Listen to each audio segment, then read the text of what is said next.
Hello, my friends. Welcome to Everyday English with Mr. Nudo. Today, I want to take you on a journey. It is the journey that every English learner dreams about. The journey from being a complete beginner to finally speaking English with confidence and fluency. Now, many learners ask me, what is the best way to learn English? Should I start with grammar? Should I study vocabulary? Should I watch movies or just practice speaking? These are great questions. And the truth is, if you try to learn everything at the same time, you may feel lost or even overwhelmed. That's why, in this episode, I will guide you step by step.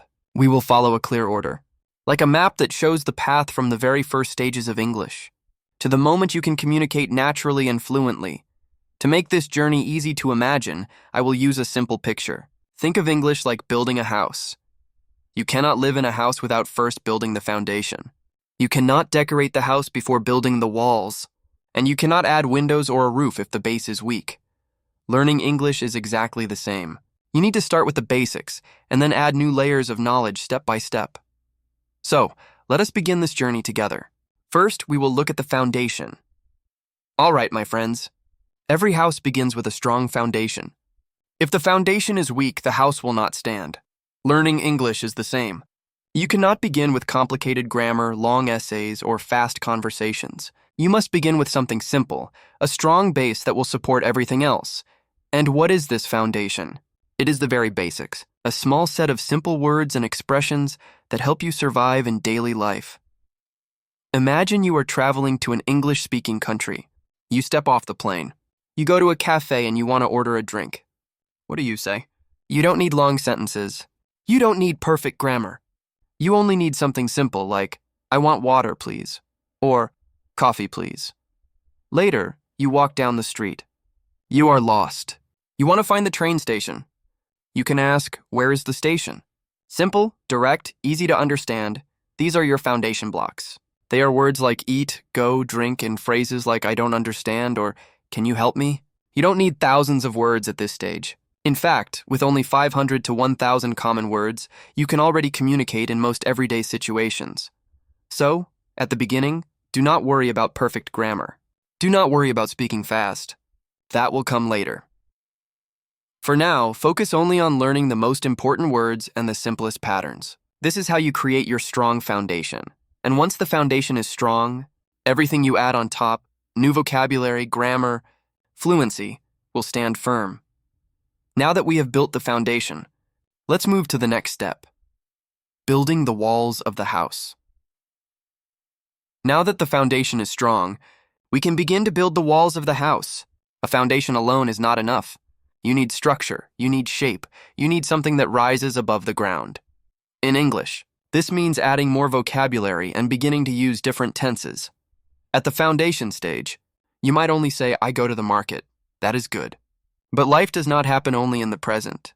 Sometimes you want to talk about yesterday. Sometimes you want to talk about tomorrow, so you expand. I went to the market yesterday. I will go to the market tomorrow. I am going to the market now. Do you see? Suddenly your English is not trapped in one moment. You can travel in time, past, present, and future. This is the stage where balance becomes important. Balance between input and output. Input means listening and reading. It is like food for your brain. If you don't feed it, it cannot grow. Output means speaking and writing. It is how you use the energy from that food. If you don't use it, your skills will not develop. So at this stage, you must do both. Listen to podcasts, read short texts, learn new words, and then immediately use them. Write 2 or 3 sentences about your day. Call a friend and share something you learned. Speak out loud, even if you are alone. This way, you are not only building the walls of your English, but also making them strong and balanced. And soon, you will be ready to add the next layer, active practice, and the powerful method of shadowing. So now, your foundation is strong and your walls are rising. The next step is to make your English alive through active practice. And here, my friends, repetition is your best friend. Think of it like training your muscles. If you want to become strong, you don't lift a heavy weight only once. You lift it many times, day after day. The same is true for English. When you repeat words and sentences many times, they become natural. They move from your memory to your mouth to your everyday speech. One of the best ways to practice this is called shadowing. Shadowing means listening to a sentence and speaking it at the same time, like an echo. At first, it may feel strange, but it is powerful because it trains your mouth, your tongue, your ears, and your brain all together. Let me give you an example. You listen to the phrase, "How are you today?" and immediately you repeat, "How are you today?" At first, you go slowly, word by word, with care. Then, little by little, you match the natural rhythm of the speaker. With every repetition, the sentence feels less foreign. It begins to feel natural. It begins to feel like your own. And remember, mistakes are not your enemy. They are proof that you are learning. Every mistake is a sign that you are building something new. So keep repeating, keep shadowing, keep training your English every day, because the more you practice actively, the more confident you will feel. And with that confidence, we move to the next part of our journey, how to overcome mistakes and transform them into growth. Now, my friends, you have a strong foundation, your walls are built, and you are practicing actively. But many learners reach this stage and feel frustrated. They can understand a lot. They can read books. They can listen to podcasts. They can even have short conversations. Yet when they speak, they make mistakes. They forget words. Their sentences are not perfect. And then they think, maybe my English is not good enough. Let me tell you the truth. Mistakes at this stage are normal. They are a sign of growth, not weakness. If you can tell a story in English, even with mistakes, you are already ahead of most learners. The key is to embrace mistakes. Wear them with pride. Each mistake teaches you something. It helps you improve, and it shows that you are using English, not just studying it. Another important point at this stage is confidence. The more you speak, even imperfectly, the more fluent you become. Talk to friends. Record yourself. Write short stories. The more you communicate, the faster your English grows. And remember, English is not just a subject at school. It is a living language. It becomes part of how you think, how you express yourself, and how you connect with the world. Once you gain confidence, you are ready for the next step, making your English sound natural and fluent, like a native speaker. Now, my friends, you have built your foundation, your walls are strong, and you are gaining confidence.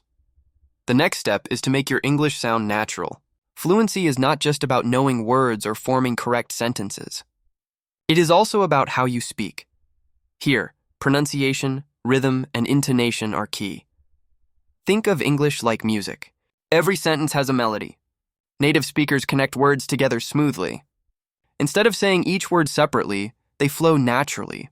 For example, instead of, "What do you want to do?" you hear, "What do you want to do?"